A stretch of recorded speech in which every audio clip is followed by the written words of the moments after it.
எங்களை ஏமாற்றினால் வரும் 2026ஆம் ஆண்டில் திமுகவும் ஏமாந்து போய்விடும் என ஜாக்டோ ஜியோ சங்கம் தெரிவித்துள்ளது.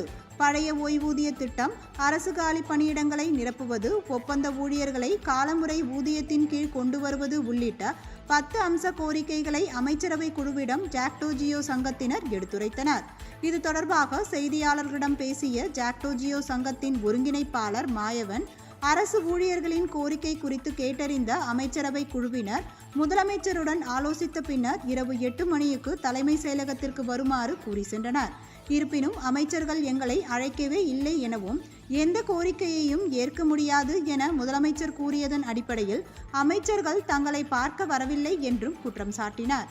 இதுவரை தாங்கள் பார்த்த முதலமைச்சர்களிலேயே கொடுத்த வாக்குறுதிகளை நிறைவேற்றாத ஒரே முதலமைச்சர் ஸ்டாலின் தான் எனவும், எங்களை ஏமாற்றினால் 2026ஆம் ஆண்டு திமுக ஏமாந்துவிடும் எனவும் அவர் தெரிவித்தார்.